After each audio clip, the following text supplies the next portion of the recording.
जय हिंद दोस्तों, कैसे हो आप सब। आई होप आप सब बढ़िया होंगे। अभी हम करने वाले हाउ टू ऑर्गेनिज्म रिप्रोड्यूस का सुपर फास्ट रिवीजन। ये रिवीजन होने वाला है 15 से 20 मिनट तक का लेके। तो पूरा फोकस बढ़ा के देखना, हर एक एक चीज, हर एक एक इंपॉर्टेंट टॉपिक, इंपॉर्टेंट क्वेश्चन सब बताऊंगा। तो एक एक चीज जो बताऊंगा मैं उसको इंपॉर्टेंट, उसको मार्क कर लेना, दिमाग में नोट कर लेना। अगर अभी तक चैनल को सब्सक्राइब नहीं किया, सब्सक्राइब कर देना। टेलीग्राम में आपको मोस्ट इंपॉर्टेंट क्वेश्चंस मिलेंगे जिसका प्रोबेबिलिटी बहुत ज्यादा आपके एग्जाम में ऑलमोस्ट 95 to 96% वो मिल जाएंगे। फटाफट से ज्वाइन कर देना, ठीक है। हर चैप्टर का मिल जाएगा इंपॉर्टेंट टॉपिक एग्जाम से पहले। तो आज आप पहले समझते हैं भैया व्हाट इज रिप्रोडक्शन। भैया रिप्रोडक्शन क्या है? देखो, डेफिनेशन में ही आंसर। री मतलब वापस, प्रोडक्शन मतलब प्रोड्यूस करना। रिप्रोडक्शन क्या होता है? पहली बात सबसे इंपॉर्टेंट, रिप्रोडक्शन एक बायोलॉजिकल प्रोसेस है। क्या है मेरे भाई? बायोलॉजिकल प्रोसेस है जहां पे एक ऑर्गेनिज्म अपने जैसे इंडिविजुअल को रिप्रोड्यूस कर रहा है, वापस प्रोड्यूस कर रहा है, ठीक है। मतलब री मतलब वापस प्रोड्यूस करना। सो रिप्रोडक्शन पहली बात क्या है? बायोलॉजिकल प्रोसेस जहां पे एक ऑर्गेनिज्म अपने जैसे इंडिविजुअल को प्रोड्यूस कर रहा है। समझ में आ गया? जैसे कि मान लो बिल्ली और बिल्ला उन्होंने कुछ कुछ किया तो एक बच्चा पैदा होगा जो कि होगा बिल्ला या फिर बिल्ली वाला बच्चा, ठीक है। क्या वो इंसान का होगा? क्या वो कुत्ते का होगा? नहीं, वो सेम ब्रीड का रहेगा ना। अगर बिल्ली है तो बिल्ली ही होगा। अब ह्यूमन सेक्सुअल रिप्रोडक्शन करते हैं तो क्या बेबी जो बनता है वो ह्यूमन का ही रहेगा ना, शेर का थोड़ी हो जाएगा। समझ रहे हो? तो वो अपने तरह के स्पीशीज को रिप्रोड्यूस करते हैं, ठीक है। तो देखो ध्यान से भैया, रिप्रोडक्शन क्या होता है? पहली बात सबसे इंपॉर्टेंट, वो एक बायोलॉजिकल प्रोसेस है। और डेफिनेशन से एग्जाम में सवाल पूछा नहीं जाता है, बस इसको समझ लो, बस इसको समझ लो। रिप्रोडक्शन एक बायोलॉजिकल प्रोसेस है जहां पे ऑर्गेनिज्म अपने जैसे ऑर्गेनिज्म को प्रोड्यूस करता है, ठीक है। अब रिप्रोडक्शन दो तरह के होते हैं, एक होता है भैया सेक्सुअल और दूसरा होता है एसेक्सुअल। इसका डिफरेंस करवाऊंगा आगे, इंपॉर्टेंट है, ठीक है। अभी के लिए इतना काफी है, अभी के लिए इतना समझो। आगे मैं आपको वीडियो के बीच में बताऊंगा क्या क्या इंपॉर्टेंट है। डिफरेंस बिटवीन सेक्सुअल और एसेक्सुअल समझाऊंगा और उसके इंपॉर्टेंट टॉपिक बताऊंगा। इंपॉर्टेंट क्या क्या इंपॉर्टेंट है, कैसे क्वेश्चन पूछेंगे वो बताऊंगा, ठीक है। अगला भैया वेरिएशन। क्या वेरिएशन? वेरिएशन मतलब कुछ नहीं, बस इतना डिफरेंसेस। क्या डिफरेंसेस? फर्क। तुम्हारे क्लास में सारे बच्चे हैं, क्या सारे बच्चों का हाइट सेम है? नहीं, कुछ ना कुछ तो वेरिएशन है। कुछ लोगों का हाइट टॉल है, कुछ लोगों का छोटा है, डॉर्फ है। सो जो हाइट टॉल और डॉर्फ होना ये एक ट्रेट होता है। क्या होता है? ये एक ट्रेट। कुछ लोगों का स्किन व्हाइट रहेगा, कुछ लोगों का ब्राउन होगा, कुछ लोगों का ब्लैक होगा। ये क्या होगा? ट्रेट।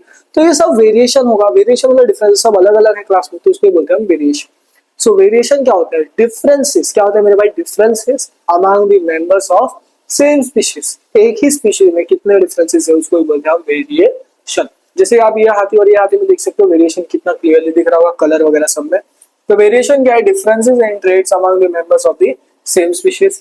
इसके वजह से होता है जेनेटिक चेंजेस। और ये वेरिएशन क्या भैया? ये वेरिएशन इंपॉर्टेंट है एडाप्टेशन के लिए, पहली बात, और इवोल्यूशन के लिए। इवोल्यूशन के लिए। अब बोले भैया इवोल्यूशन क्या है? इवोल्यूशन में कुछ नहीं होता है भाई, एक नया स्पीशीज बन जाता है। Formation of new species. अभी भी नहीं समझ में आ रहा है? मार्वल स्टूडियो देखता है? मैं भी देखता था भाई, मेरा तो फेमस आयरन मैन है। आपका क्या कमेंट सेक्शन में बताया था।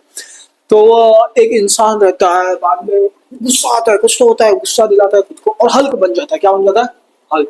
तो क्या हुआ? वो इंसान से हल्क में क्या हो गया? इवॉल्व हो गया। पहले ह्यूमन स्पीशीज था, इवॉल्व होके हल्क बना जो कि एक नया स्पीशीज था। इसको बोलते हैं हम एवोल्यूशन, ठीक है। तो देख सकते हो वेरिएशन है very important for adaptation and evolution. अब इसका इंपॉर्टेंस याद रखना, एग्जाम में पूछ लिया जाता है। वेरिएशन क्या होता है, इस पे भी सवाल आ जाता है एमसीक्यू पे। पहला है सर्वाइवल। वेरिएशन इंपॉर्टेंट है सर्वाइवल के लिए। क्या करता है वो? हेल्प करता है चेंजिंग एनवायरनमेंट में जीने के लिए, ठीक है। नेक्स्ट होता है इवोल्यूशन, जो कि मैंने बताया, leads to formation of new species. जैसे कि आप पहले बंदर थे, बंदर से इंसान बना, अरे भाई नया स्पीशी बना, बंदर से इंसान बना ना, तो एक नया स्पीशी बना। फिर आ जाता है डिजीज रेजिस्टेंस। कुछ वेरिएशन हमें बचाते हैं बीमारियों से, ठीक है मेरे भाई। और अगला हो गया हमारा एडेप्टेशन। सो क्या करता है? ऑर्गेनिज्म को मदद करता है अलग अलग कंडीशन में एडजस्ट करने, ठीक है मेरे भाई। नेक्स्ट आता है कंटिन्यूटी। क्या? कंटिन्यूटी। ये वेरिएशन के लिए भी इंपॉर्टेंट है, रिप्रोडक्शन के लिए भी इंपॉर्टेंट है। रिप्रोडक्शन के लिए क्यों? सुनो ध्यान से। अगर मान लो ह्यूमंस ने रिप्रोड्यूस करना बंद कर दिया, क्या कर दिया? बंद कर दिया, रिप्रोडक्शन करना ही बंद कर दिया, तो क्या हमारे जैसे ऑर्गेनिज्म बनेंगे? और सोचो, ह्यूमंस बनेंगे और नहीं, खत्म हो जाएंगे, एक्सटिंक्ट हो जाएंगे। तो इसीलिए कंटिन्यूटी इंपॉर्टेंट होता है, ठीक है। इवन फॉर द वेरिएशन के लिए प्रिवेंट स्पीशीज फ्रॉम एक्सटिंक्शन, ठीक है मेरे भाई। अब एक चीज समझो, ये वेरिएशन होता क्यों है भैया? वेरिएशन होता क्यों है? ये था हमारा डीएनए थ्रेड लाइक स्ट्रक्चर। क्या है भैया? DNA thread like structure. DNA ना अपना कॉपी बनाता है, क्या होता है? अपना हाउस शक्ल बनाता है। तो डीएनए ने बनाया अपना कॉपी।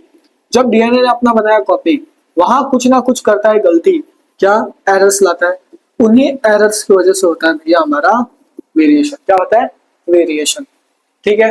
अब डीएनए का फुल फॉर्म याद रखो, डीएनए क्या होता है? Deoxyribose nucleic acid. डीएनए का होता है डीऑक्सीराइबोस न्यूक्लिक एसिड। ये फुल फॉर्म याद करना, टीचर पूछ लीजिए कोई कोई। डीएनए एक थ्रेड लाइक स्ट्रक्चर है और कैरी करता है जेनेटिक इंफॉर्मेशन। क्या कैरी करता है? Genetic information. ठीक है मेरे भाई, चलो आ जाओ। अब difference between types of reproduction, जो कि मैंने आपको पहले बताया था, ए सेक्सुअल और सेक्सुअल। बताया नहीं था, बट बताऊंगा, सी बोला था। ठीक है। तो ये जो डिफरेंस है मेरे भाई, ये इंपॉर्टेंट है। अभी बता रहा हूँ, इंपॉर्टेंट है एग्जाम के लिए। ठीक है मेरे भाई, इंपॉर्टेंट है। पहला भैया सेक्सुअल और दूसरा है एसेक्सुअल। सेक्सुअल मतलब दो पेरेंट्स इन्वॉल्व होंगे। क्या होंगे? दो पेरेंट्स। सेक्सुअल दो पेरेंट मतलब फ्यूजन होगा, मेल गैमेट और फीमेल गैमेट, तो दो पार्टनर्स चाहिए होंगे। सो दो पेरेंट इन्वॉल्व हो रहे हैं, इसको बोलते हैं सेक्सुअल। ए सेक्सुअल में क्या होगा? एक पेरेंट। सेक्सुअल में गैमेट फॉर्मेशन हो रहा है, तो ए सेक्सुअल में गैमेट फॉर्मेशन नहीं होगा। सेक्सुअल में दो पेरेंट है तो फर्टिलाइजेशन होगा, ए सेक्सुअल में फर्टिलाइजेशन नहीं होगा। ये तीन पॉइंट ऑफ डिफरेंस कर लेना, एग्जाम में पूछ लिया जाता है। तो पहला है टू पेरेंट्स आर इन्वॉल्व, इसमें वन पेरेंट, इसमें गैमेट फॉर्मेशन होगा, इसमें गैमेट फॉर्मेशन नहीं होगा, इसमें फर्टिलाइजेशन होगा, उसमें फर्टिलाइजेशन नहीं होगा। ठीक है। अब हम सीखेंगे मोड्स ऑफ एसेक्सुअल रिप्रोडक्शन। क्या सीखेंगे भैया? Sorry, modes of asexual reproduction. ठीक है मेरे भाई। अब ये सारे मोड्स के एग्जांपल आपको याद होना चाहिए। एग्जांपल्स इंपॉर्टेंट है। ये सारे जो दिख रहे हैं ना, ये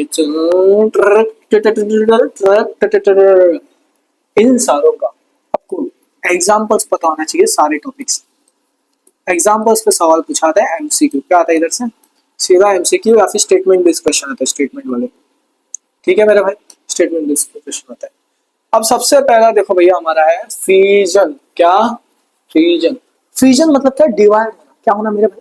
डिवाइड होना। तो एक पेरेंट सेल रहता है, वो कुछ डॉटर सेल में डिवाइड करते हैं, इसको बोलते हैं फिजन। क्या होता है भैया? एक पेरेंट सेल रहेगा और कुछ डॉटर सेल्स में डिवाइड करें कुछ। ठीक है। अब इसमें पहला आता है हमारा, दो तरह के फिजन होते हैं। ठीक है, पहला छोड़ो, दो तरह के फिजन। एक होता है बाइनरी और दूसरा होता है मल्टीपल। क्या? एक बाइनरी और दूसरा होता है मल्टीपल। बाइनरी फिजन क्या होता है मेरे भाई, पता है? एक पेरेंट सेल रहता है, वो दो डॉटर सेल्स में अलग हो जाता है, डिवाइड हो जाता है। और मल्टीपल में क्या होगा? एक पेरेंट सेल बहुत सारी डॉटर सेल्स में डिवाइड करेगा। सो हमारा जो बाइनरी फिजन होता है वो होता है हमारा अमीबा में, जैसे कि एक पेरेंट सेल था, दो डॉटर सेल्स बन गए। ठीक है। मल्टीपल फिजन होता है वो हमारा होता है प्लास्मोडियम में। कहाँ होता है भैया मल्टीपल फिजन? प्लास्मोडियम। जहां पे एक पेरेंट सेल बहुत सारे डॉटर सेल्स बनाते हैं। ठीक है। नेक्स्ट है भैया फ्रेगमेंटेशन। क्या भैया? फ्रेगमेंटेशन। ये एक पेरेंट सेल था, ये टूट के स्प्लिट हो गया दो अलग अलग छोटे छोटे फ्रेगमेंट्स में, अब वो एक नया इंडिविजुअल बन जाता है। ठीक है मेरे भाई। तो ये होता है हमारा स्पाइरोगायरा में। किसमें होता है भैया? स्पाइरोगायरा में एक पेरेंट सेल स्प्लिट होकर दो डॉटर सेल्स बन गए। ठीक है। तो देख सकते हो parent organelle splits into smaller fragment, और हर एक फ्रेगमेंट एक नए इंडिविजुअल में डेवलप हो जाता है। और ये होता है भैया हमारा स्पाइरोगायरा में। कहाँ होता है भैया? हमारा स्पाइरोगायरा। ठीक है मेरे भाई। नेक्स्ट है भैया हमारा रीजनरेशन। का भैया? रीजनरेशन। रीजनरेशन, री मतलब वापस, जनरेशन मतलब जनरेट करना, मतलब रीग्रो करना। क्या करना? रीग्रो करना। मान लो ये था हमारा हाइड्रा, इसको काट दिया, इसका पार्ट लॉस्ट हो गया दोनों। अब क्या करता है वो? अपने पूरे लॉस्ट पार्ट को रीग्रो करते हैं पूरे बॉडी में। देख सकते हो कटा हुआ सिर्फ इतना सा था और इसका सर था, ये पूछ था। इसने पूछ की मदद से पूरा ऑर्गेनिज्म बना दिया, इसने सर की मदद से पूछ बना के पूरा ऑर्गेनिज्म बना दिया। तो ये दो ऑर्गेनिज्म बन गए। तो रीजनरेशन हमेशा एक हाइड्रा में होता है और दूसरा होता है प्लेनिलिडियम में होता है। तो देखो ध्यान से definition, some animals like hydra and planaria can regrow their whole body into small cut pieces. ठीक है मेरे भाई। अगला है बड़ी। ये होता है हाइड्रा में। किसमें होता है भैया? हाइड्रा में। इसके दो एग्जांपल, एक हाइड्रा और दूसरा होता है यीस्ट। इसमें वाई दिख रहा है ना, वाई। हाइड्रा और यीस्ट, एक एग्जांपल याद है, दोनों याद हो जाएगा। ठीक है। हाइड्रा के बाजू में छोटा सा आउटग्रोथ होता है। क्या होता है? आउटग्रोथ, जिसको हम बड बोलते हैं। वो फिर ग्रो होता है, बाद में अलग हो जाता है और दो अलग हाइड्रा। ठीक है। नेक्स्ट है भैया हमारा स्पोर फॉर्मेशन। क्या है? Spore formation. देख सकते हो आप, ये था हाइफे, ये था स्पोरेंजिया, इसके अंदर थे स्पोर्स। ये यहाँ से ब्रेक कर जाता है, हमें यहाँ से स्पोर्स निकल जाते हैं और रैपिडली फैल जाते हैं, बहुत जल्दी फैल जाते हैं और रिप्रोड्यूस करते हैं बाद में। ठीक है। तो ये होता है हमारा राइजोपस में, याद रखना किधर? राइजोपस में। इसमें क्या होता है? पेरेंट प्रोड्यूस स्मॉल स्पोर्स, छोटे छोटे जो रीग्रो होते हैं, ग्रो होते हैं नए ऑर्गेनिज्म में। ठीक है। अलग अलग कंडीशन में, मतलब सुटेबल कंडीशन में। ठीक है मेरे भाई। नेक्स्ट है भैया वेजिटेटिव प्रोपागेशन। एक सेकंड जरा सुन को, वेजिटेटिव प्रोपागेशन। ठीक है। एक इसमें क्या होता है पता है? एक प्लांट रहता है, एक पौधा रहता है जो ग्रो करता है पेरेंट प्लांट की वजह से। ठीक है। पार्ट याद रखो, पेरेंट प्लांट के नहीं, पूरा पेरेंट पार्ट के प्लांट की वजह से रूट स्टेम और लीफ वगैरह, ठीक है मेरे भाई। अब इसको दो तरह के होते हैं, पहला भाई होता है वेजिटेटिव प्रोपगेशन, एक होता है नेचुरल और दूसरा होता है आर्टिफिशियल। नेचुरल मतलब कुदरती, जैसे कि स्टेम रूट और लीफ की वजह से होता है, और आर्टिफिशियल किसको, कटिंग लेयरिंग जो हम इंसानों ने बनाई, ठीक है। तो नेचुरल में हो गया हमारा स्टेम रूट और लीफ। स्टेम क्या होता है, पोटैटो, जैसे कि अंडरग्राउंड स्टेम, वो ग्रो होता है अंडरग्राउंड स्टेम में, ठीक है। रूट्स क्या भैया, रूट्स जो होता है हमारे स्वीट पोटैटो में, यहाँ से ग्रो होता है रूट्स की मदद से, ठीक है मेरे भाई। So sweet potato and dahlias grow in modified roots. Leaves, आपने एक पत्ता देखा उसके ऊपर छोटे छोटे पौधे उगते हैं जिसको बोलते हैं ब्रायोफाइलम लीफ, क्या बोलते हैं, ब्रायोफाइलम, ठीक है। अब आ जाता है हमारा आर्टिफिशियल, अब बात आ जाती है हमारी आर्टिफिशियल की, ठीक है। आर्टिफिशियल में पहला आता है कटिंग। एक गुलाब का पौधा पकड़ो, उसके स्टेम को काट दो, धड़ से काट दो और उसको जमीन में गाड़ दो, फिर क्या होगा, एक नया गुलाब का फूल बन जाएगा, ठीक है। तो ये होता है कटिंग में, जो कि होता है हमारे रोज में। फिर आता है लेयरिंग, ठीक है। एक पौधे का ब्रांच को बेंड करो स्टॉक में, यहाँ से एक नया पौधा उग जाएगा, इसको बोलते हैं लेयरिंग। ये जास्मिन में होता है। नेक्स्ट भैया ग्राफ्टिंग, क्या ग्राफ्टिंग, अब हमने मान लो एक पौधा था मैंगो, इसको कट कर दिया इधर से, ये जो पार्ट था ना नीचे वाला, इसको बोलते हैं स्टॉक, लोअर पोर्शन था इसको क्या बोलते हैं, स्टॉक। स्टॉक मार्केट की बात नहीं कर रहा हूँ, स्टॉक। और जो ऊपर था एप्पल का पौधा जोड़ दिया, ठीक है, ये हो गया स्क्योन। इन दोनों को जोड़ के रैप कर दिया, ऐसा बांध दिया, फिर एक पौधा उग गया, ये होता है मैंगो में, याद रखना, ठीक है। टिश्यू कल्चर, पौधे के छोटे छोटे सेल्स की मदद से एक पौधा उगा देना, ठीक है, इसको बोलते हैं टिश्यू कल्चर। और ये होता है मेरे भाई लेबोरेटरी में, कहाँ होता है, लेबोरेटरी में। तो लैब में टिश्यू कल्चर वाला एक्सपेरिमेंट ज्यादा परफॉर्म किया, इंपॉर्टेंट क्यों पता है, इनमें ग्रोथ है ना वो फास्ट होता है, तो फास्टर ग्रोथ होता है, ठीक है मेरे भाई। आइडेंटिफाई ट्रेड और ये रिलायबल है, ठीक है मेरे भाई। तो ये आर्टिफिशियल वाले एक बार मैंने भी ट्राई किया था, आप भी कर लेना, बहुत सही से वर्क करता है, मतलब अच्छा है, बेटर है, बेटर नहीं बेस्ट है देखा जाए तो। अब हम सीखेंगे भाई sexual reproduction in flowering plant. तो आप ये देख सकते हो फ्लावर का डायग्राम, ठीक है। पहले इसके पार्ट समझो, ठीक है, तो जो चीजें बताऊंगा उतना समझना। ये डायग्राम बहुत ज्यादा इंपॉर्टेंट है, बहुत ज्यादा, ठीक है। जितना आपके लिए उसके मैसेज का रिप्लाई है उतना इंपॉर्टेंट है आपके लिए डायग्राम, क्योंकि एग्जाम में डायग्राम ड्रॉ करने नहीं आएगा लेकिन इसके पार्ट्स लेबल करने आ जाएंगे, ठीक है। तो ये क्या है मेरे भाई, इंपॉर्टेंट है, ठीक है। अब ये फ्लावर का ये जो कलरफुल पार्ट दिख रहा है ना, इसको बोलते हैं पटल, पेटल। ये जो ग्रीन कलर का दिख रहा है ना, इसको बोलते हैं हम सेपल, क्या बोलते हैं भैया, सेपल, ठीक है मेरे भाई। ये हो गया हमारा एंथर, ऐसा गोलू सा दिख रहा है, और ये डंडी कैसी जा रही है, इसको बोलते हैं हम फिलामेंट, क्या बोलते हैं, फिलामेंट। एंथर और फिलामेंट, क्या भैया, एंथर और फिलामेंट बन के मिल के बनता है स्टेमन, क्या बनता है, स्टेमन, जिसको बोलते हैं हम मेल रिप्रोडक्टिव पार्ट, क्या बोलते हैं भैया, male reproductive part of flower, ठीक है। अब आ जाता है हमारा स्टिग्मा, ये दिख रहा है ऐसा, ठीक है। ये लैंडिंग प्लेस क्या है मेरे भाई, लैंडिंग प्लेस। ये स्टाइलिश गर्दन जैसी दिख रही है, इसको स्टाइल बोलते हैं। और ये हो गया ओवरी। स्टिग्मा, स्टाइल और ओवरी मिल के बनता है पिस्टिल। पिस्टिल वो नहीं हमारे यूपी बिहार वाला पिस्टिल, ठीक है, पिस्टिल या फिर कार्पल। क्या करें, अब आपके भैया भी यूपी साइड से है तो क्या ही कर सकते हैं, ठीक है। तो क्या होता है, एक चीज समझो ध्यान से, एक चीज समझो, एक चीज समझो, इसको बोलते हैं female reproductive part of flower, क्या बोलते हैं, female reproductive part of flower, pistil और कार्पेल को, ठीक है मेरे भाई। अब एक चीज ध्यान से देखना, एक चीज, एक सेकेंड इधर लगा के मैं करता हूं। अब एक चीज ध्यान से देखना, पॉलिनेशन मतलब समझो, देखो इधर से पोलन ग्रेन था एंथर का, ऐसा पोलन ग्रेन यहाँ से एंथर से स्टिग्मा पे लैंड कर रहा है, तो पोलन ग्रेन क्या हो रहा है, ट्रांसफर हो रहा है फ्रॉम एंथर टू स्टिग्मा, क्या हो रहा है, पोलन ग्रेन ट्रांसफर हो रहा है from anther to stigma of the flower, इसको बोलते हैं पॉलिनेशन। फिर यहाँ से ट्यूब बनता है और यहाँ से मेल गैमेट जाता है और यहाँ जाके फ्यूज कर देता है। तो आप ये डायग्राम देख सकते हो, देखो ऐसा ट्यूब बना है, ठीक है। फिर यहाँ से मेल गैमेट जाता है और यहाँ एक्स के साथ फ्यूज कर देता है, ठीक है। तो एक इंपॉर्टेंट चीज पे आपको ध्यान देना है, सबसे इंपॉर्टेंट जो मैं आपको अभी बताने वाला हूँ, ये फ्लो चार्ट को समझ जाओ। ये फ्लो चार्ट बहुत ज्यादा इंपॉर्टेंट है। इसमें सबसे पहले क्या होता है मेरे भाई, पहले गैमेट फॉर्मेशन, सबसे पहले गैमेट फॉर्मेशन होगा तभी तो फर्टिलाइजेशन होगा। तो इसमें हुआ गैमेट फॉर्मेशन, फिर पॉलिनेशन हुआ, ट्रांसफर ऑफ पोलन ग्रेन, फिर फ्यूजन हुआ, फर्टिलाइजेशन, फिर गैमेट, गैमेट जाइगोट, और जाइगोट से क्या बनता है, एम्ब्रियो हो गया, और फिर एक नया ऑर्गेनिज्म बन जाता है। तो जो भी पार्ट्स मैंने बताया था आपको वो सब इधर है, एक एक करके रीड कर लेना। पेटल क्या होता है, ब्राइटली कलर्ड रहता है। फिर एंथर क्या करता है, प्रोड्यूस पोलन ग्रेन, एंथर में होता है पोलन ग्रेन, क्या याद है, याद करना, एंथर में होता है पोलन ग्रेन जिसको मेल गैमेट बोलते हैं, क्या बोलते हैं, मेल गैमेट, ठीक है मेरे भाई। फिर आ जाता है हमारा ओवरी, ओवरी बेसल पार्ट रहता है, यहाँ होता है फर्टिलाइजेशन और डेवलप होता है ये फ्रूट में, डेवलप्स इनटू फ्रूट, ये इंपॉर्टेंट है, स्टार मार्क करो, ठीक है। ओव्यूल ओवरी के अंदर मिलता है और इसके अंदर होता है फीमेल गैमेट, जिसको एग भी बोलते हैं। फीमेल गैमेट क्या होता है इसमें? एग। ठीक है मेरे भाई। अब एक चीज समझेगा ध्यान से, पॉलिनेशन क्या है, देखो ध्यान से। जो pollen grain transfer from anther to stigma of the flower, इसको बोलते हैं हम पॉलिनेशन। ठीक है। अब वो पॉलिनेशन होने ना कुछ एजेंट्स मदद करते हैं, जैसे कि पहला आ गया हमारा बायोटिक हो गया, और दूसरा हो गया हमारा एबायोटिक। बायोटिक मतलब जिंदा चीजें, जैसे कि कीड़े मकोड़े, इंसेक्ट्स हो गए, ये सारे बायोटिक होते हैं, समझ में आ गया। और एबायोटिक में हवा, पानी, ये सारे एबायोटिक होते हैं। ओके, चलो आ जाओ। अब अगला है भैया हमारा सेल्फ पॉलिनेशन और क्रॉस पॉलिनेशन। दो तरह के पॉलिनेशन होते हैं, ये तो भाई क्रॉस पॉलिनेशन का एग्जांपल है, पर इसमें ही हम समझ जाएंगे सेल्फ पॉलिनेशन। ये था एंथर और फिलामेंट। ठीक है, ये मिलके बना मेल रिप्रोडक्टिव पार्ट, जिसको बोलते हैं stamen. Stigma style ovary, pistil एफी कार्पेट। ठीक है, यहाँ से पोलन में ऐसा गया टुपुक टुपुक टुपुक टुपुक टुपुक करके, एक ही फ्लावर में आप एंथर से गया, स्टिग्मा पे लैंड किया, और यहाँ पे हो गया फ्यूजन, इसको बोलते हैं self pollination. So pollen will transfer हुआ from anther to stigma, anther से गया टुपुक टुपुक करके उड़ के स्टिग्मा, एक ही फ्लावर में, एक ही फ्लावर में, इसको बोलते हैं हम भाई साहब सेल्फ पॉलिनेशन।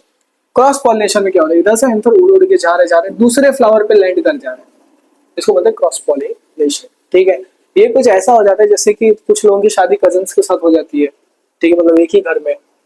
ठीक है, तो इसको सेल्फ पॉलिनेशन मान लो।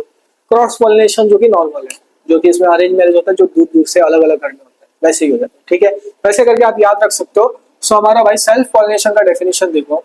Self pollination, pollen tube is transfer, pollen grain is transfer with in the same flower, ये होगा दूसरे फ्लावर पर। ठीक है, आज अब हम समझेंगे भाई, आजा भाई नीचे, रिप्रोडक्शन इन ह्यूमन बीइंग। ठीक है, अब प्यूबर्टी क्या होता है? प्यूबर्टी ना एक ऐसा स्टेज रहता है जहां पे होता है सेक्सुअल मैच्योरिटी, जहां पे हमारा बॉडी रहता है ना, वो केपेबल हो जाता है रिप्रोडक्शन करने, रिप्रोड्यूस करने, इसको बोलते हैं हम प्यूबर्टी। अब प्यूबर्टी लड़कों में भी होता है, लड़कियों में भी होता है, जैसे कि लड़के और लड़के दोनों में कॉमन होता है हेयर ग्रोथ। ठीक है, चेहरे पे पिंपल आना, स्किन ऑयली हो जाना, ये सारे प्यूबर्टी के सिग्नल्स रहते हैं। ठीक है मेरे भाई, अब एक चीज समझो ध्यान से, मेल के अंदर होता है स्पर्म सेल, जिसको बोलते हैं मेल सेक्स हार्मोन। फीमेल के अंदर होता है, याद है ना, ओवा या फिर एग या फिर ओवम। सो एग सेल या फिर ओवम, और इसको बोलते हैं फीमेल सेक्स हार्मोन। एक सेकंड यार, टुकटुक इधर आ गया है, वापस बेडरूम में रखा था, यहाँ आ गया। चलो सबको हाय बोल दो, आ ही गए तो अब टुकटुक से मिलता है। ये हमारा टुकटुक हमेशा ऊपर देखते हो, उधर देखो, उधर ऑडियंस हमारे भैया लोग उधर है। चलो आ जाओ, हाय हाय हाय हाय बोलो सबको, नमस्ते, हाय हाय। ठीक है, तो मैं इसको रख देता हूँ। ठीक है, वैसे भी टुक तो हमारा हमेशा यूट्यूब पे आते ही रहता है, कभी कभी बीच में आपको हमारे लेक्चर्स में भी दिखेगा। ओके, ये इधर आ गया वाले वायर वायर हिला देगा, शॉर्ट सर्किट लग जाएगा, कहीं देखा तो मैं सिखा रहा हूँ, मेरे ऊपर लाइट गिर गया डाउन करके, फिर पढ़ा कौन पाएगा, फिर समझ रहे हो। टुक बोलो इन सबको टेलीग्राम पे ज्वाइन करने, कोई ज्वाइन नहीं करता, बोलो हमारा छोटा सा टेलीग्राम चैनल ज्वाइन करने। ठीक है, अगर अभी तक चैनल को सब्सक्राइब नहीं किया, सब्सक्राइब कर देना। मिलते हैं टेलीग्राम पे, नहीं टुक मिलते हैं टेलीग्राम पे। चलो सब बोलो, अरे अरे अरे मेरे भी ना समझ रहा है। चलो बाय, आज इसको बाय रख दिया मैंने। नेक्स्ट, अब हम सीखेंगे पहले मेल रिप्रोडक्टिव पार्ट, फिर फीमेल रिप्रोडक्टिव पार्ट देखेंगे, और फिर फर्टिलाइजेशन क्या होता है और मेंस्ट्रुअल साइकिल क्या होता है वो सब समझेंगे, फिर खत्म, फिर रिप्रोडक्टिव हो गया, फिर चैप्टर रिवाइज हो गया। ठीक है भाई, ये जो दिख रहा है ना बॉल जैसा, इसको बोलते हैं टेस्टिस, जो कि मेल में होता है। इसके अंदर होता है स्पर्म फॉर्मेशन, ये ट्यूब जैसा गया ना, इसको बोलते हैं वास्ट डिफरेंस, इधर से चला था उसको, फिर पेनिस से बाहर। ठीक है, अब एक चीज याद रखना, जो हमारे टेस्टिस है उसको एक स्क्रोटम स्क्रोटम रहता है, जिसके अंदर रहता है वो स्क्रोटम क्यों रहता है, क्योंकि वो उसका टेम्परेचर मेंटेन करता है स्पर्म फॉर्मेशन के लिए। ठीक है, वो बॉडी के बाहर रहता है इसीलिए। ठीक है, तो आज एक एक पार्ट समझ लो इसका, मेन वाले। पहला भैया टेस्टिस, जो कि स्पर्म प्रोड्यूस करेगा। स्क्रोटम, जो थैला जैसे दिखता है ना बाहर से, स्क्रोटम बॉडी के एक्चुअली बाहर रहता है, अंदर नहीं रहता, बॉडी के बाहर, क्योंकि उसे मेंटेन करना रहता है टेम्परेचर फॉर स्पर्म मेकिंग। ये इंपॉर्टेंट है, एग्जाम में पूछ लिया गया है, स्टार मार्क करो। वास्ट डिफरेंस क्या करता है, sperm take it to urethra. Next और लास्ट सबसे इंपॉर्टेंट है भैया हमारा पेनिस, जिसके थ्रू ट्रांसफर ऑफ स्पर्म। ठीक है, आज और जो हमारा सेमिनल वेसिकल है, ये इसके अंदर फ्लूइड रहता है, जो कि नरिशमेंट के लिए इंपॉर्टेंट है। ठीक है, आज और फीमेल रिप्रोडक्टिव पार्ट, ये है फीमेल रिप्रोडक्टिव पार्ट। ठीक है मेरे भाई, एक एक करके ध्यान से। ये जो नीचे जो दिख रहा है ना वजाइना, इसको बोलते हैं हम वजाइना, नीचे से ऊपर जाते हैं। ठीक है, ये नैरो जैसा दिख रहा है ना, नैरो सर्विक्स, नैरो जैसा दिख रहा है वो, उसको क्या बोलते हैं, सर्विक्स। नैरो जैसा दिख रहा है सर्विक्स। ये ओवरी हो गया, क्या ये होता है भैया हमारा ओवरी। यहाँ से एग ऐसा रिलीज करता है, टुप करके एक एग रिलीज हो, ठीक है। ये हो गया ट्यूब जैसा दिखता है, इसको बोलते हैं फेलोपियन ट्यूब। ये यूट्रस होता है, यहाँ पे डेवलपमेंट ऑफ एम्ब्रियो होता है। क्या होता है, बेबी भी डेवलप होता है यूट्रस पे, ठीक है। So development of embryo takes place in uterus. यहाँ से स्पर्म ऐसा जाएगा जाएगा जाएगा जाएगा जाएगा, फर्टिलाइजेशन सीधा होता है भैया हमारा फेलोपियन ट्यूब। मतलब जो फर्टिलाइजेशन का जो स्टेप होता है वो यूट्रस में नहीं होता है भैया, फेलोपियन ट्यूब में होता है पहले, ठीक है। यहाँ से फ्यूजन होना चालू हो जाता है, ओके। फिर क्या होता है, इम्प्लांटेशन और डेवलपमेंट ऑफ एम्ब्रियो यूट्रस पे होता है। वजाइना बर्थ करना मतलब बच्चा वजाइना से बाहर निकलता है, ठीक है मेरा भाई। आ जाओ। और ओवरी रहता है भैया, वो तो एग रिलीज करता है, जो कि मैंने आपको बता दिया। ये सारे पॉइंट्स इसमें एक एक बार है, रीड कर लेना। आज जो बताया फेलोपियन ट्यूब, ओविडक्ट, यहाँ पे होता है फर्टिलाइजेशन। ओवरी क्या प्रोड्यूस करता है, फीमेल गैमेट जिसको है या ओवा बोलते हैं। मेल गैमेट होता है स्पर्म, ठीक है। अब यूट्रस क्या करता है, प्लेस है जहाँ पे इम्प्लांटेशन होता है जाइगोट का और एम्ब्रियो डेवलप होता है, ठीक है। तो बच्चा जो पैदा होता है वो पेट में होता है ऐसा माँ बोलती है, बट एक्चुअली उसका डेवलपमेंट इधर होता है यूट्रस, ठीक है, ओके। नेक्स्ट है सर्विक्स, नैरो ओपनिंग होता है। वजाइना होता है बर्थ कनाल, ठीक है। अब फर्टिलाइजेशन क्या होता है, इसका डेफिनेशन याद कर लो, बहुत ज्यादा इंपॉर्टेंट है। फर्टिलाइजेशन एग्जाम में सवाल पूछ लिया जाता है। और जो फीमेल रिप्रोडक्टिव पार्ट है, वो जो डायग्राम है वो बहुत ज्यादा इंपॉर्टेंट है, और उसके पार्ट्स के भी फंक्शन याद कर लेना। फर्टिलाइजेशन क्या है, फ्यूजन ऑफ, क्या है भैया, fusion of male gamete, male gamete and female gamete to form zygote.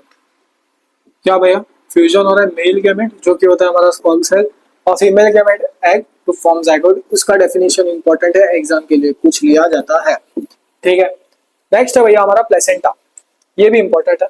Placenta क्या होता है, इसका फंक्शन क्या होता है, ये इंपॉर्टेंट है, स्टार मार्क करो। प्लेसेंटा है ना, वो माँ और उस एम्ब्रियो के बीच में कनेक्शन बनाता है, ठीक है। तो connection between mother and embryo. और ये इंपॉर्टेंट क्यों बताया, ये सप्लाई करता है ऑक्सीजन और न्यूट्रिएंट्स, और जो हमारे बॉडी में जो वेस्ट रहता है ना उसको निकालने में भी हेल्प किया करता है हमारे, मतलब प्रेगनेंसी के, ठीक है। तो ये क्या करता है, सप्लाई करता है ऑक्सीजन एंड न्यूट्रिएंट्स, ठीक है। एंड रिमूव्स, एक सेकेंड यार, removes waste just like carbon dioxide और यूज, ओके। विलाय ज्यादा कुछ नहीं रहता है, ऐसा फिंगर लाइक प्रोजेक्शन रहता है, वो ऑब्जॉर्प्शन के लिए हेल्प करता है, ओके। तो फीमेल वाला भी हो गया। अब एक चीज समझो, सबसे इंपॉर्टेंट टॉपिक पूरे चैप्टर में क्या क्या इंपॉर्टेंट है मैं अभी बताऊंगा। देखो, सबसे पहले आपको आना चाहिए फीमेल रिप्रोडक्टिव सिस्टम और मेल रिप्रोडक्टिव सिस्टम बराबर आना चाहिए। फीमेल रिप्रोडक्टिव सिस्टम का डायग्राम आना चाहिए, उसके पार्ट्स आने चाहिए, मेल के पार्ट्स आने चाहिए, ठीक है। और वो स्ट्रोटम का फंक्शन याद रहना चाहिए, स्पर्म मेकिंग के लिए मेंटेन करता है टेम्परेचर, वो एक इंपॉर्टेंट है, ठीक है। रही बात flower, sexual reproduction flowering plant, flower का डायग्राम, मेल गैमेट पोलन रहता है, फीमेल गैमेट एग या फिर ओवा रहता है, वो याद होना चाहिए। फिर पॉलिनेशन क्या होता है, सेल्फ पॉलिनेशन क्या होता है, क्रॉस पॉलिनेशन क्या होता है, ये इंपॉर्टेंट है, ठीक है।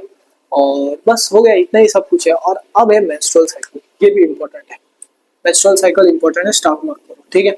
अब एक चीज समझो ध्यान से, ये सबसे ज्यादा इंपॉर्टेंट है। फीमेल क्या करती है, ओवरी रहता है फीमेल के पास, और वहां से वो एग रिलीज करती है। क्या रिलीज होता है उसकी बॉडी से, एग रिलीज होता है हर महीने, ठीक है। अब ना जो यूट्रस रहता है उसका वॉल है ना पहले ही थिक मोटा हो जाता है, ठीक है। एवरी वुमन एवरी गर्ल में होता है ये चीज, ठीक है। अब क्या होता है, जब वो वॉल ठीक हो गया, ठीक हो गया, क्यों, क्योंकि उसका फर्टिलाइजेशन प्रॉपर्ली हो उसके लिए। पर अगर फर्टिलाइजेशन नहीं हुआ, क्या फर्टिलाइजेशन नहीं हुआ तो मेंस्ट्रुएशन होता है, अगर फर्टिलाइजेशन हो गया तो प्रेगनेंसी हो जाता है, ठीक है। तो देखो ध्यान से, every month the uterus prepares and become thick, thick हो जाता है फर्टिलाइजेशन के लिए, ओके। और अगर फर्टिलाइजेशन हुआ, प्रेगनेंसी होगा, नहीं हुआ तो मेंस्ट्रुएशन होगा। तो अब क्या होता है, जो थिक वॉल हुआ रहता है वो टूटना चालू हो जाता है, क्या होता है, ब्रेक करना चालू होता है अगर प्रेगनेंसी नहीं हुआ है, और वहां से ब्लीडिंग निकलने लगता है, ठीक है। यूट्रस का वॉल रहता है वो टूटता है और एज अ ब्लड बाहर निकल जाता है ब्लीडिंग होकर, ठीक है। और बस यही है मेंस्ट्रुअल साइकिल, ठीक, बस इतना ही, और कुछ नहीं है इसमें। देखो ध्यान से, if fertilization does not, अगर the lining is not needed and starts breaking down, और वहां से ब्लड निकलना चालू होता है जिसको हम पीरियड्स भी बोलते हैं, ठीक है मेरे भाई। और ये साइकिल 28 दिनों तक चलते रहता है, कितने दिनों तक भाई, 28 दिनों तक। नेक्स्ट है हमारा मेनार्क और मेनोपॉज। मेनार्क मतलब क्या, पहली बार मेंस्ट्रुएशन चालू होता है वो होता है 10 से 14 साल तक, क्या भैया 10 से 14 साल तक। मेनोपॉज मतलब ऐसा स्टेज आता है जब मेंस्ट्रुएशन होना बंद हो जाता है फीमेल्स में, ठीक है, जो कि होता है हमारा 45 टू 50 यस। नेक्स्ट है भाई हमारा रिप्रोडक्टिव हेल्थ, क्या भैया, रिप्रोडक्टिव हेल्थ। रिप्रोडक्टिव हेल्थ मतलब क्या, complete wellbeing in all aspect, ठीक है। But not in the absence of disease, कोई भी बीमारी के एब्सेंस में नहीं, ठीक है। पहला आता है हमारे इसमें STDs, sexually transmitted disease. Definition में ही आंसर है, ये कैसे फैलेगा, सेक्सुअल कॉन्टैक्ट से, ठीक है मेरे भाई। और ये बहुत खतरनाक रहता है भाई, इसका क्योर हुआ है कि नहीं अभी भी नहीं पता। इसमें आता है हमारा पहला बैक्टीरियल, जिसको बोलते हैं हम गोनोरिया, और दूसरा आता है सिफिलिस। इसके एग्जांपल याद रखो, वायरल ये खतरनाक है, HIV एड्स, ठीक है, और एक होता है हमारा वर्ड्स। कॉन्ट्रासेप्टिव मेथड, इसमें आता है हमारा मैकेनिकल या फिर बैरियर, जिसमें हमारा कॉन्डम्स आता है, सर्वाइकल कैप्स आ जाता है। नेक्स्ट है केमिकल पिल्स, ठीक है, पिल्स एक टैबलेट्स की तरह रखते हैं। IUDs, copper T and loop. Surgical method, ये स्टार मार्क पर एग्जाम में पूछ लिया जाता है, सर्जिकल मेथड। इसमें आता है वैसेक्टोमी, हम मेल्स रहते हैं, मेल्स में होता है वास्क रेफरेंस, तो उसको काट के बांध दिया जाता है। अब उसके से क्या होता है पता है, जो स्पर्म रिलीज होता है ना वो बॉडी के बाहर जाता नहीं है, तो बच्चा पैदा होता नहीं है। तो वैसेक्टोमी में क्या होता है, उसको बांध के टाई अप कर दिया जाता है, जिसका स्पर्म आगे जाएगा नहीं, अपने नीचे होगा नहीं। तो इसमें क्या होता है, small part of vas deferens, क्या भैया डेफिनेशन लिख लो, small part of vas deferens is cut and tied, इसको बोलते हैं वैसेक्टोमी, ये होता है मेल्स में। ट्यूबेक्टोमी, ये होता है फीमेल में, जो फीमेल का जो फेलोपियन ट्यूब रहता है ना, जहाँ पे फर्टिलाइजेशन होता है, उसको ही काट दिया जाता है। So small part of fallopian tube, लिख लो definition, small part of fallopian tube is cut and tied, इसको बोलते हैं ट्यूबेक्टोमी, ये होता है फीमेल्स में। यहाँ से 1 मार्क का सवाल या फिर 2 मार्क्स का सवाल आपके बोर्ड एग्जाम में पूछा जाता है। जैसे आपके भैया ने बताया था, आपके लिए लाया मोस्ट इंपॉर्टेंट टॉपिक, ये रहे मोस्ट इंपॉर्टेंट टॉपिक्स। यहाँ से एग्जाम में सवाल आते हैं, difference between sexual, asexual, binary feature, multiple feature, diagram होना चाहिए मेल फीमेल, फिर पॉलिनेशन, बहुत ज्यादा fertilisation, pollination, self pollination, cross pollination, function of placenta, contraceptive method, जिसमें वैसेक्टोमी, ट्यूबेक्टोमी हो गया, ठीक है। और अगर अभी तक चैनल को सब्सक्राइब नहीं किया, सब्सक्राइब कर देना, टेलीग्राम ज्वाइन कर लेना। मिलते हैं अगले वीडियो में, जय हिंद दोस्तों।